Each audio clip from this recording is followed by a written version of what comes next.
ಈ ರಾಜ್ಯದಲ್ಲಿ ಇಂಥ ಕೆಟ್ಟ ಸರ್ಕಾರ ನಾನು ನೋಡಲಿಲ್ಲ. ಕಾಯ್ತಾ ಇದ್ದೀನಿ, ಬಡ್ಡಿ ಸಮೇತ ತೀರಿಸೋವರಿಗೆ ರಾಜಕೀಯದಲ್ಲಿ ಯಾರ್ಯಾರ ಅಧಿಕಾರಿಗಳು ಯಾವ್ಯಾವ ರೀತಿ ನಡೀತಾ ಇದೆ ಗೊತ್ತಿದೆ. ಕೆಲವು ರೋಡ್ ಬಗಸ್ತಾವ್ರೆ. 15 ವರ್ಷ 20 ವರ್ಷ ಇದ್ದರೆ ಯಾರೋ 15 ವರ್ಷ ರಂಗನಾಥಪುರ ಅಂತ ಹೇಳಿ ವಿಲೇಜ್, ನಾಚಿಕೆ ಆಗುತ್ತೆ. ಪೊಲೀಸ್ ಇಲಾಖೆ ಇದೆಯೇನ್ರಿ ಇಲ್ಲಿ ಜಿಲ್ಲೆಯಲ್ಲಿ? ಹೋಗಿ 16 ವರ್ಷದಿಂದ ರಸ್ತೆ ಇದೆ, ಜಿಲ್ಲಾ ಪಂಚಾಯತಿಲಿ ದುಡ್ಡು ಕೊಟ್ಟವ್ರೆ, ಕೆಲಸ ಮಾಡಿದ್ದಾರೆ. ಇಡೀ ಊರಿನ ಮೇಲೆ ಕಂಪ್ಲೇಂಟ್ ಕೊಡೋಕೆ ಹೋಗ್ತಾರೆ. ಯಾರೋ ಒಂದು ಮನೆಗೋಸ್ಕರ ಈ ಜಿಲ್ಲೆ ಪೊಲೀಸ್ ಇಲಾಖೆ ಇದೆಯಾ?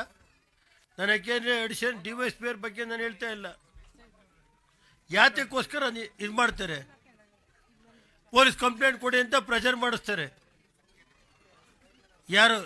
ಯಾಕೆಂದರೆ ಯಾವ ಮಟ್ಟಕ್ಕಿದೆ ಅನ್ನೋದನ್ನ ನೀವು ಅರ್ಥ ಮಾಡಬೇಕಾಗುತ್ತೆ. ಇರಲಿ, ಏನು ಎಲ್ಲೂ ಹೋಗಲ್ಲ. ಕೆಲವು ಅಧಿಕಾರಿಗಳು ಯಾವ ರೀತಿ ನಡ್ಕೊತಾ ಇದ್ದಾರೆ ಅಂತ ನೋಡ್ತಾ ಇದ್ದೀನಿ. ಇರೋದು ಯಾರು ಒಂದು ಸ್ವಲ್ಪ ಬನ್ನಿ ಕಡೆ. ಈಗ ರಾಜ್ಯದಲ್ಲಿ ಕಾನೂನು ಸುವ್ಯವಸ್ಥೆ ಹೆಂಗಿದೆ ಅನ್ನೋದು ಗೊತ್ತಿದೆ ನನಗೆ. ಕೆಲವು ಬಡ್ಡಿ ಸಮೇತ ತೀರಿಸಬೇಕಾಗುತ್ತೆ. ಇನ್ನೊಂದು 1.5 ವರ್ಷ ನಮ್ಮ ಕಾರ್ಯಕರ್ತರಿಗೆ ಹೇಳೋದಿಷ್ಟೇ, ಎಷ್ಟೇ ನೋವಾದರೂ ತಡೀರಿ, ಬಡ್ಡಿ ಸಮೇತ ತೀರಿಸ್ತು ಹೋದ್ರೆ ನಾನು ರೇವಣ್ಣ ಅಂತ ಕರಿಬೇಡಿ. ಆ ಕೆಲಸ ಚಾಲೆಂಜ್ ಮಾಡಿ ತೋರಿಸ್ತೀನಿ. ನನಗೆ ಗೊತ್ತಿದೆ ಯಾವ್ಯಾವ ರೀತಿ ಏನೇನು ಸುಳ್ಳು ಕೇಸ್ ಹಾಕ್ಸೋದು.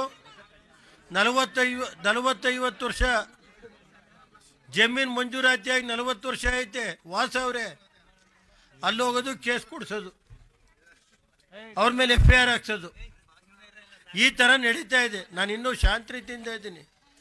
ಪಾಪ ಈಗ ಬಂದಿರೋ SP ಅವ್ರು ಒಳ್ಳೆಯರಿದ್ದಾರೆ, ನಮ್ಮ DYSP ಪಾಪ ಒಳ್ಳೆ ಮನುಷ್ಯರು. ನಾನು ಅವ್ರ ಬಗ್ಗೆ ನಾನು ಮಾತಾಡ್ತಾ ಇಲ್ಲ. ಹಿಂದಿನ ದಿನಗಳಲ್ಲಿ ನಡೆದಿರೋಂಥ ಕತೆ ಹೇಳ್ತಾ ಇದ್ದೀನಿ ನಾನು. ಅದನ್ನು ಯಾರು ಈ ತಲೆ ಕೆಡಿಸ್ಕೊಳ್ಳಬೇಕಾಗಿಲ್ಲ. ನಾನು ಹೇಳೋದು ಇದು, ಈ ರಸ್ತೆ ಒಂದು ಸ್ವಲ್ಪ ಇರ್ರಿ. ಈ ರಸ್ತೆ ಇದೆಯಲ್ಲ, ಸ್ಟಾರ್ಟಿಂಗಿಂದ ಎರಡನೆಯಿಂದ ಹಿಡಿದು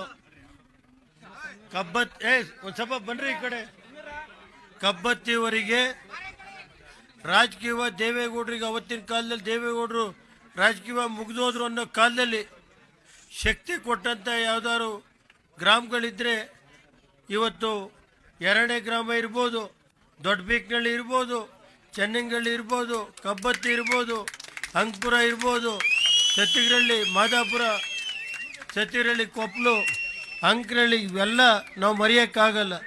ಆ ಉದ್ದೇಶದಿಂದನೇ ನಾನು ಅಧಿಕಾರಿ